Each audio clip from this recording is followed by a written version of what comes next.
પ્રધાનમંત્રી નરેન્દ્ર મોદીના મંત્રીમંડળમાં મોટા પાયે ફેરફાર થવાનો છે અને ભાજપમાં સંગઠનમાં પણ મોટા પાયે ફેરફાર આવી રહ્યા છે એવા ઘણા સમયથી ચર્ચા ચાલી રહી છે। પ્રધાનમંત્રી નરેન્દ્ર મોદીની ટીમમાં મોટો ફેરફાર થવાનો છે એવી શક્યતા, એવી ચર્ચા ઘણા સમયથી ચાલી રહી છે।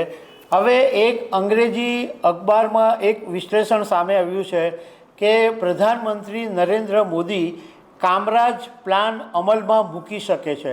તો આ કામરાજ પ્લાન શું છે એના વિશે હું તમારી સાથે વાત કરીશ।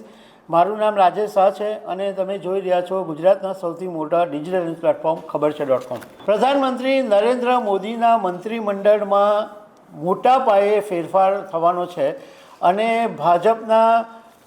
ભાજપમાં સંગઠનમાં પણ મોટા પાયે ફેરફાર આવી રહ્યા છે એવા ઘણા સમયથી ચર્ચા ચાલી રહી છે।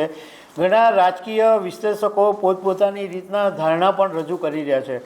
હવે એક અંગ્રેજી અખબારની અંદર એવું એક વિશ્લેષણ છપાયું કે પ્રધાનમંત્રી નરેન્દ્ર મોદી કામરાજ પ્લાનમાં અમલમાં મૂકી શકે છે।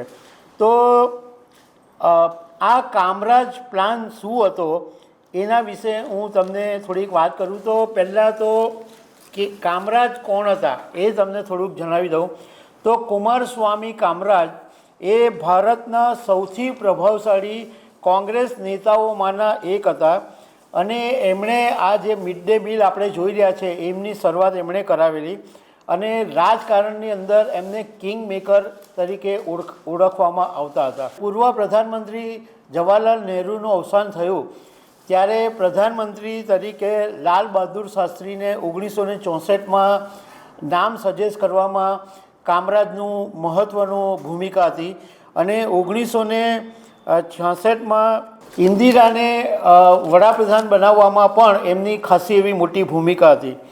1964થી 1967 સુધી તેઓ કોંગ્રેસના રાષ્ટ્રીય અધ્યક્ષ પણ હતા। હવે આ જે કામરાજ પ્લાન છે એ શું છે એ તમને કહું તો 1963ની અંદર પ્રધાનમંત્રી જવાહરલાલ નહેરુને કામરાજે એવું સૂચન કર્યું હતું કે આખું જે કોંગ્રેસનું મંત્રીમંડળ છે એમાં ફેરફાર કરી દેવામાં આવે અને જે સિનિયર નેતાઓ છે એ બધાની હકાલપટ્ટી કરી અને કોંગ્રેસના સંગઠનમાં એમને કામગીરી સોંપી દેવામાં આવે। એટલે નહેરુએ એ પ્રમાણે એવું કર્યું હતું અને બધા મંત્રીઓએ રાજીનામા પણ આપી દીધા હતા। એટલે હવે આ વખતે પણ પ્રધાનમંત્રી નરેન્દ્ર મોદી કામરાજ પ્લાન ઉપર કામ કરી રહ્યા છે। એટલે જે પ્રધાનમંત્રી મોદીના મંત્રીમંડળમાં જે સિનિયર નેતાઓ છે જે ઘણા સમયથી મંત્રી પદના લાડવા ભોગી રહ્યા છે એ બધા મોટા જે મંત્રીઓ છે એમની હકાલપટ્ટી કરી અને એમને ભાજપના સંગઠનમાં કામ આપવામાં આવી શકે છે એવી ચર્ચાએ જોર પકડ્યું છે। હમણાં છેલ્લા કેટલાક સમયથી નાણામંત્રી નિર્મલા સીતારમણની પોસ્ટ બદલાવવાની પણ સોશિયલ મીડિયામાં ચર્ચા ચાલી રહી છે। હવે અત્યારે જે જાણકારો કહી રહ્યા છે એ પ્રમાણે ક્યાં તો એમને કાઢી મૂકવામાં આવે અથવા એમનો પોર્ટફોલિયો બદલવામાં આવે એવા જે મંત્રીઓના નામો ચર્ચામાં છે એમાં એક ધર્મેન્દ્ર પ્રધાન છે શિક્ષણ મંત્રી, પેટ્રોલિયમ મંત્રી હરદીપસિંહ પુરી છે। આ બે મંત્રીઓને હટાવવામાં આવે એવી શક્યતા વધારે હોવાનું કહેવામાં આવી રહ્યું છે।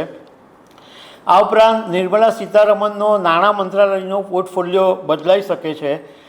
અશ્વિની વૈષ્ણવનો પણ કેટલોક વિભાગ બદલાઈ શકે છે એવી શક્યતા છે। પ્રહલાદ જોશી, મનસુખ માંડવિયા એમનો પણ વિભાગ બદલાઈ શકે છે અથવા એમને બીજી કોઈ જવાબદારી આપવામાં આવી શકે છે। એટલે નજીકના દિવસોમાં હવે પ્રધાનમંત્રી નરેન્દ્ર મોદીની ટીમ છે એમાં મોટો બદલાવ આવશે અને સાથે સાથે ભાજપનું જે સંગઠન છે એમાં પણ વાત ચાલી રહી છે કે નીતિન નબીનની ટીમમાં ઘણા એવા માણસો આવી શકે છે જે સિનિયર અને અનુભવી હોય। એટલે આ જે મંત્રીમંડળમાંથી જે જાય એ બધા સંગઠનમાં આવી શકે છે। એટલે સંગઠન અને સરકાર બંનેને મજબૂત બનાવવા માટેનું આ એક પગલું છે। આ ઉપરાંત વિધાનસભાની ચૂંટણી, લોકસભાની ચૂંટણી આ બધાને ધ્યાનમાં રાખીને પણ મંત્રીમંડળમાં ફેરફાર થવાની શક્યતાઓ જોવામાં આવી રહી છે। તો દર્શક મિત્રો આવી અનેક વાતો સાથે મળતા રહેશું. આભાર.